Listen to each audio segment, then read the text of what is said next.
অনেক ধরা পড়লো আজ। হান্টিং দারুণ সফল হয়েছে। হ্যাঁ, আজ আমরা দুটো ডিয়ার ধরেছি। রাজা আর তার সৈন্যরা শিকার করে জঙ্গল থেকে প্রাসাদে ফিরছিল যখন তারা একজন ইনজিওর্ড সন্ন্যাসীকে দেখতে পায়।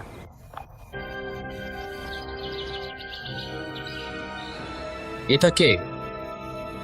হে রাজা, এটা মনে হচ্ছে একজন সন্ন্যাসী। ঠিকই বলেছে। হরে রাম, হরে রাম। রাজা আর তার সৈন্যরা সন্ন্যাসীর কাছে এগিয়ে গিয়ে জিজ্ঞাসা করলো, তুমি কে এবং কোথা থেকে এসেছ? সন্ন্যাসী যন্ত্রণায় কাতরাতে কাতরাতে বললেন, আমার নাম রামদেব। তোমার কি হয়েছে? তুমি কিভাবে আহত হলে? হে রাজা, আমি এই জঙ্গলে থাকি আর একজন জাদুকর আমার উপর আক্রমণ করেছিল এবং তোমাকে দেখে পালিয়ে গেছে। সে আমাকে একটা ছুরি দিয়ে আক্রমণ করেছিল। জাদুকর তোকে কেন আক্রমণ করলো? ও তোর থেকে কি চায়? হে রাজা, আমার কাছে এই কালো গোলাপ আছে যা সে আমার কাছ থেকে নিতে চায়। এই কথা শুনে রাজা তার সৈন্যদের আদেশ দেন, তাকে প্রাসাদে নিয়ে যাও এবং যত্ন নিও।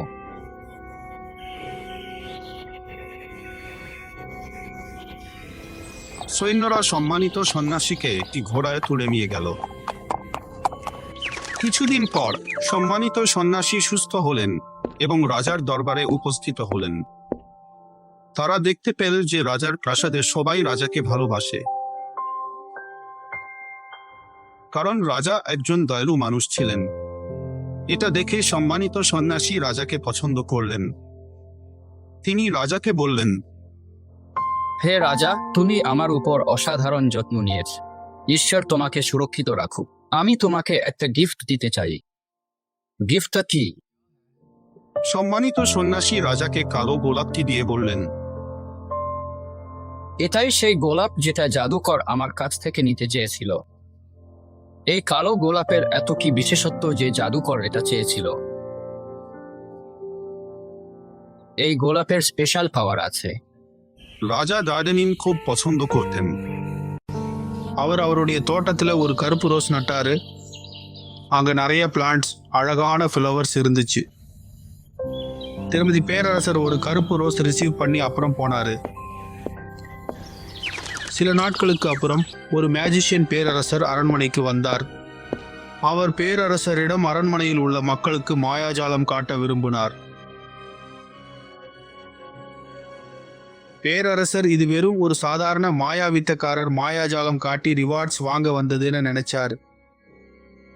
பேரரசர் அனுமதி சொன்னார். ஆனால் மாயாவித்தைக்காரர் ரிவார்ட் வாங்க வந்ததில்லை. அவரோட அரண்மனையில் இருந்த தனித்துவமான கருப்பு ரோஸ் திருட வந்தார். அந்த கருப்பு ரோஸை திருடினால் அவர் பவர்ஃபுல் மாயாவித்தைக்காரராக மாறி உலகத்தையே கட்டுப்படுத்துவார் என நம்பினார். அவர் பேரரசரின் கோர்ட்டில் மாயாஜாலம் செய்த பொழுது அங்கிருந்த எல்லாரும் ரொம்ப ரசிச்சாங்க. பெர்ஃபார்மன்ஸ் முடிஞ்ச பிறகு பேரரசர் மாயாவித்தைக்காரருக்கு நிறைய ரிவார்ட்ஸ் கொடுத்தார். ஆனால் ரிவார்ட்ஸ் வாங்கிய பிறகும் மாயாவித்தைக்காரர் அங்கேயே தங்கியிருந்தார். அவர் பேரரசரிடம் வெகு அழகான தோட்டத்துக்கு போகலாம்னு கேட்டார். பேரரசர் அனுமதி கொடுத்தார். தோட்டம் உள்ள போயிட்டு மாயாவித்தைக்காரர் கருப்பு ரோஸை தேட ஆரம்பிச்சார். சீக்கிரமா அவர் செடிகள் கிடைச்சார்.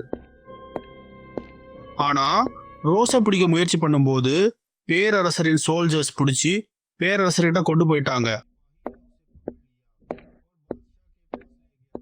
மாயாவித்தைக்காரர் பேரரசரிடம் சொன்னார், உங்க கருப்பு ரோஸ் எடுக்க வந்திருந்தேன் என்று. பேரரசர் மறுத்ததும் மாயாவித்தைக்காரர் தன் மாயாஜாலம் பயன்படுத்தி அவரை ஒரு வெள்ளாடு ஆக்கிட்டார்.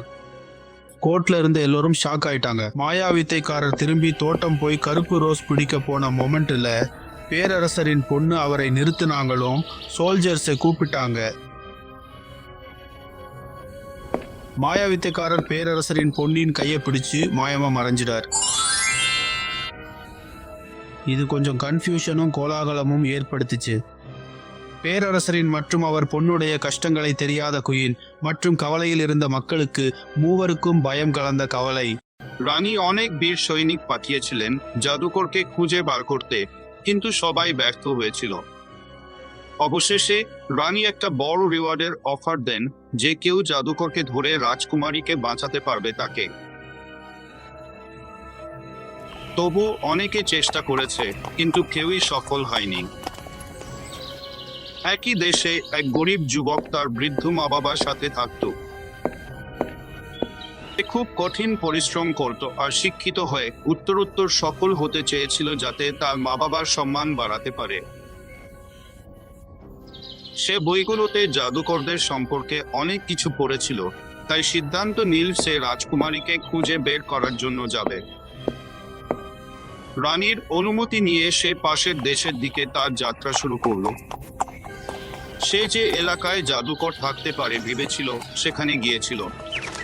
দিন গেল, কিন্তু বিশেষ সাফল্য পায়নি। আশা হারাচ্ছিল আর বাড়ি ফিরে যাওয়ার কথা ভাবছিল, যখন সে একটা ময়ূর দেখতে পায় যার পালকে একটা তীর বিঁধেছিল। সে কাছে গিয়ে তীরটা খুলে ফেলল। যেই না সে তীরটা খুল, এক সুন্দর পরী ময়ূরের জায়গা থেকে প্রকাশ পেল।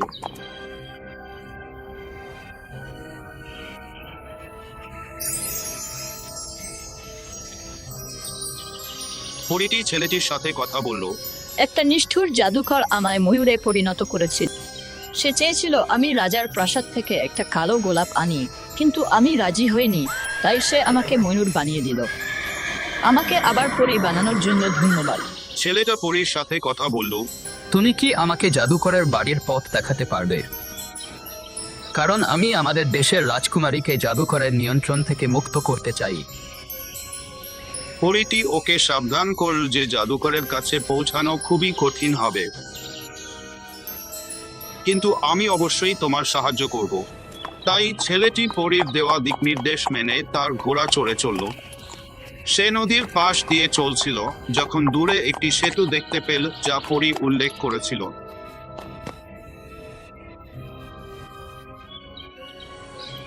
সেতুর এক পাশে দুইজন দানব পাহারা দিচ্ছিল। ছেলেটির সেই দানবগুলোকে পরাজিত করতে হয়েছিল যেন সেতু পার হতে পারে। ছেলেটা এগিয়ে গিয়ে পাথরের ব্রিজের দিকে একটা বড় পাথর ছুঁড়ল, যাতে আশেপাশের লোকজন পাথরের দিকে মনোযোগ দেয়।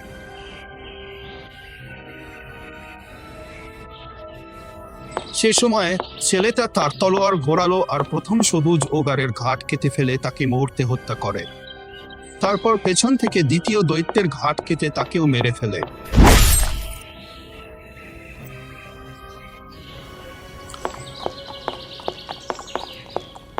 ব্রিজ পেরিয়ে এগিয়ে গিয়ে ছেলেটা অনেক পাহাড় দেখতে পেল।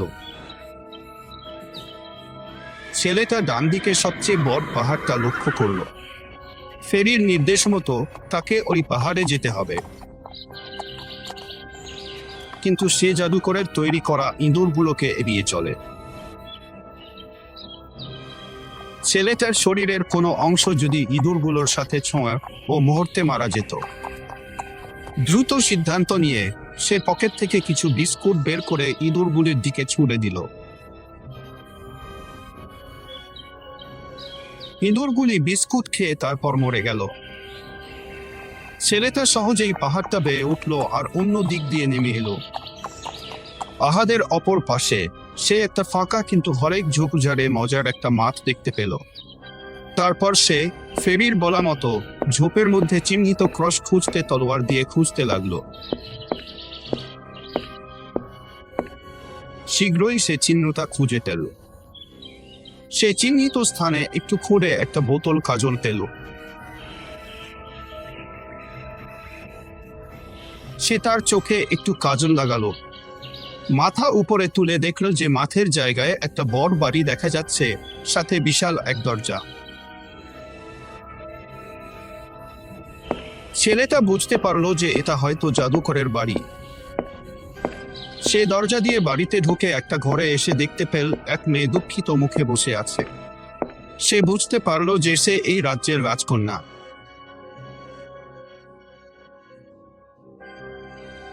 সে রাজকন্যাকে বোঝালো যে সে তাকে উদ্ধার করতে এসেছে। তারপর রাজকন্যা বলল, জাদুকর কালো গোলাপ আনতে গেছে, সে শীঘ্রই ফিরে আসবে। ওই রুমের পিছনে একটা বোর্ড আছে যেখানে একটা খাঁচা আছে এবং সেখানে একটা তোতা পাখি আছে। যদি তুমি ওর গলা টিপতে যাও, যদি তুমি তোতা পাখিটার গলা টিপো, তাহলে সেটা মারা যাবে এবং এই কারণে জাদুকরটা পরাজিত হবে এবং ওর সব জাদু উধাও হয়ে যাবে। এটি শুনে ছেলেটি বাগানে গিয়ে তোতা পাখিটির গলা টিপে ধরে। যখন তোতা পাখিটি মারা গেল, চারদিকে ধোঁয়া ভরে গেল আর জাদু দিয়ে বানানো বাড়ি আর সব জিনিস অদৃশ্য হয়ে গেল।